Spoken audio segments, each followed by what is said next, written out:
Welcome back friends. ప్రభుత్వ banking రంగంలో ఉద్యోగం కోసం ఎదురు చూసే వారికి ఐబీపీఎస్ నుంచి ఒక గుడ్ న్యూస్ అయితే రావడం అనేది జరిగింది. మరి ఈ ఉద్యోగాలకి ఎలా అప్లై చేయాలి, క్వాలిఫికేషన్ ఏంటి, ఎంపిక ప్రక్రియ, మొత్తం ఎన్ని బ్యాంకుల్లో ఈ జాబ్స్ అనేవి ఉన్నవి, అన్ని బ్యాంకులకు ఒకేసారి అప్లై చేయవచ్చా అని అనేక రకాల వివరాలను ఈ వీడియోలో అయితే తెలుసుకోబోతున్నాం. పూర్తిగా వీడియో చూడండి, ప్రతి విషయాన్ని పూర్తిగా తెలుసుకుందాం. ఇలాంటి నోటిఫికేషన్ వివరాలు మీకు వెంటనే రావాలి అంటే మా ఛానల్ని సబ్స్క్రైబ్ చేసుకొని బెల్ గంట నొక్కి ఆల్ని అయితే సెలెక్ట్ చేయడం మర్చిపోకండి.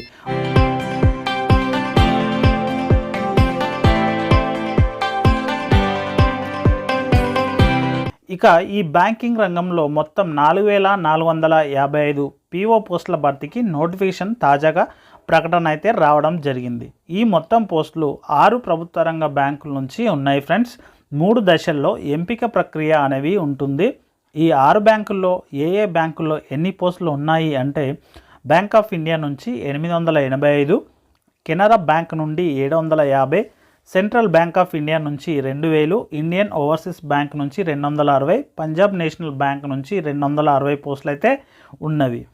ఇక్కడ పంజాబ్ అండ్ సింధ్ బ్యాంక్ నుండి 360 పోస్టులు. ఈ విధంగా మనకి 6 బ్యాంకులకు సంబంధించి 4455 పోస్టులు అయితే ఉన్నాయి. వీటితో పాటు ఎంపిక ప్రక్రియ పూర్తయ్యేసరికి bank of Maharashtra, Indian bank నుంచి, యూకో బ్యాంక్ నుండి, యూనియన్ బ్యాంక్ నుండి మనకి మరిన్ని పోస్టులు ఐబీపీఎస్లో చేరే అవకాశం ఉన్నట్లు నోటిఫికేషన్లు అయితే తెలియజేయడం జరిగింది. వీటికి కావాల్సిన అర్హతలు చూసుకున్నట్టయితే ఆగస్టు 21, 2024 నాటికి ఏదైనా గుర్తింపు పొందిన యూనివర్సిటీ నుంచి బ్యాచిలర్స్ డిగ్రీ అయితే ఉండాలి. వయసు వచ్చేసి ఆగస్టు 1, 2024 నాటికి 20 సంవత్సరాల నుంచి 30 ఏళ్ల మధ్యలో ఉండాలి. ఎస్సీ ఎస్టీ కేటగిరీ వాళ్ళకైతే 5 ఏళ్ల సడలింపు ఉంటుంది. ఓసీ నాన్ క్రిమి లేయర్ వాళ్ళకైతే 3 ఏళ్ల సడలింపు అయితే ఉంటుంది. ఇది ఫ్రెండ్స్ మనకి కావాల్సిన అర్హతలు. ఇప్పుడు ఎంపిక ప్రక్రియ విధానం చూసుకున్నట్టయితే ఈ ఎంపిక ప్రక్రియ 3 దశలు అయితే జరుగుతుంది. ఒకటి ప్రిలిమినరీ పరీక్ష, రెండోది మెయిన్ ఎగ్జామినేషన్, మూడోది పర్సనల్ ఇంటర్వ్యూ. ఇలా 3 రకాలుగా అయితే ఉంటుంది. వీటిలో ప్రిలిమినరీ, మెయిన్ ఎగ్జామినేషన్లు అయితే ఆన్లైన్ విధానంలో ఆబ్జెక్టివ్ టెస్ట్గా అయితే నిర్వహిస్తారు. ఈ రాత పరీక్షల్లో ప్రతిభ చూసిన నిర్దిష్ట కట్ ఆఫ్ మార్కులు సాధించిన వారికి పర్సనల్ ఇంటర్వ్యూ అయితే కండక్ట్ చేయడం జరుగుతుంది.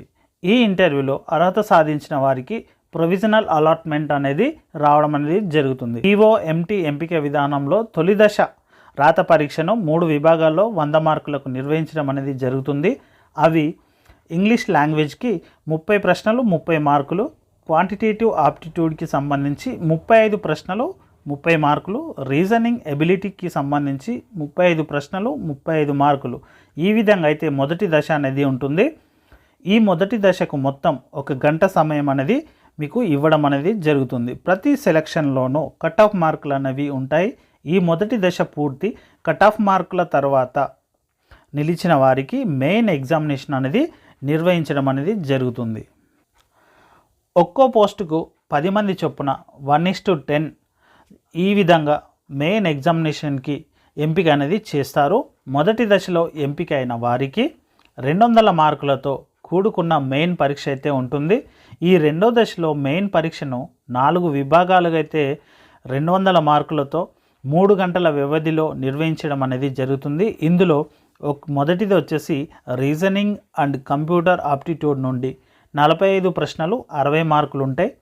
రెండవది జనరల్ ఎకానమీ బ్యాంకింగ్ అవేర్నెస్ నుండి 40 ప్రశ్నలు 40 మార్కులు అయితే ఉంటాయి. ఇంగ్లీష్ లాంగ్వేజ్ నుండి 35 ప్రశ్నలు 40 మార్కులు అయితే ఉంటాయి. నాలుగవది డేటా అనాలసిస్ అండ్ ఇంటర్ప్రిటేషన్ నుండి 35 ప్రశ్నలు 60 మార్కులు. ఇలా రెండో దశ మెయిన్ పరీక్షను 4 విభాగాలుగా అయితే నిర్వహిస్తారు. ఇంగ్లీష్ లాంగ్వేజ్కి సంబంధించి ఇంకొక 25 మార్క్స్ అయితే మీకు రావడం అనేది జరుగుతుంది. మెయిన్ ఎగ్జామ్లో భాగంగా ఇంగ్లీష్ నుండి డిస్క్రిప్టివ్ టెస్ట్ను కూడా మీకు కండక్ట్ చేయడం జరుగుతుంది. లెటర్ రైటింగ్ అండ్ ఎస్సే అయితే మీరు రాయాల్సి ఉంటుంది.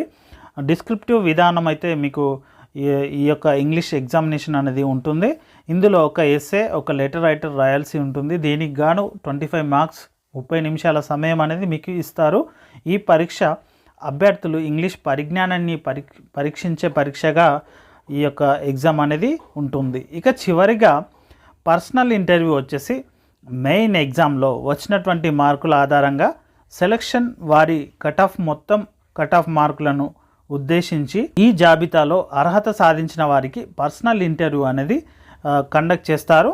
ఈ పర్సనల్ ఇంటర్వ్యూకి 100 మార్కులు అనేది వీళ్ళు నిర్వహించడం జరుగుతుంది. ఇంటర్వ్యూలో కనీస అర్హత మార్కులు అయితే సాధించాలి.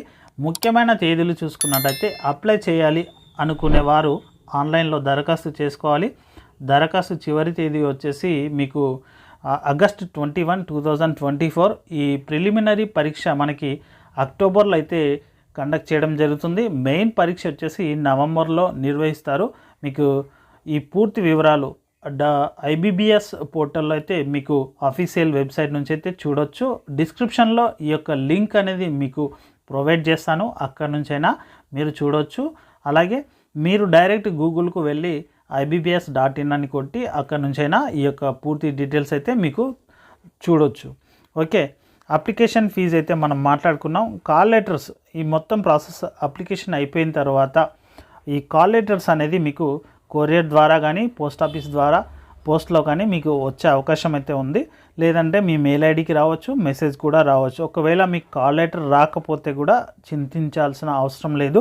కాల్ లెటర్స్ మీరు డైరెక్ట్ మీ యూజర్ ఐడి పాస్వర్డ్ నుంచి మీరు డౌన్లోడ్ చేసుకొని లాగిన్ అయ్యి డౌన్లోడ్ చేసుకొని మీరు ఎగ్జామినేషన్ సెంటర్కి అయితే వెళ్ళాలి. ఓకే, మనకి ఎగ్జామినేషన్ సెంటర్కి సంబంధించిన ఈ పూర్తి వివరాలు కూడా మనకి నోటిఫికేషన్లు అయితే ఇవ్వడం అనేది జరిగింది. ఓకే, ఈ యొక్క రిజిస్ట్రేషన్ ప్రాసెస్ మనము IBBS పోర్టల్లో కొత్తగా రిజిస్ట్రేషన్ చేసుకున్న వాళ్ళకి ఈ ప్రాసెస్ అయితే మనకి నేను ఇక్కడ మీకు తెలియజేసినట్టుగా మీరు అప్లికేషన్ అయితే చేసుకోండి. 6 భాగాలుగా ఈ యొక్క రిజిస్ట్రేషన్ అనేది ఉంటుంది. ఫస్ట్ మన mobile number, first name, last name, mobile number, mail ID, తర్వాత మన యొక్క పూర్తి డీటెయిల్స్ అనేది ఫిల్ చేయాలి. క్వాలిఫికేషన్, ఫొటోస్, ఇంకా ఫీజ్, ఇవన్నీ మనము ఈ యొక్క ప్రాసెస్లో కంప్లీట్ చేసుకుంటేనే న్యూ రిజిస్ట్రేషన్ కంప్లీట్ అయిపోయిన తర్వాత మీ మెయిల్ ఐడికి యూజర్ ఐడి పాస్వర్డ్ వస్తుంది. అప్పుడు మీరు మళ్ళీ అప్లికేషన్ అనేది కంప్లీట్ చేసుకోవచ్చు. ఓకే, లేటెస్ట్ నోటిఫికేషన్ వివరాలు, ఎగ్జామ్ అప్లికేషన్ డేట్ మొత్తం మీకు అర్థమైంది అనుకుంటున్నాను. ఫ్రెండ్స్, ఈ వీడియో, ఈ ఇన్ఫర్మేషన్ మీకు నచ్చితే ఒక చిన్న లైక్ చేయండి, ఛానల్కి సపోర్ట్ చేయండి. Thank you for watching friends. జై హింద్.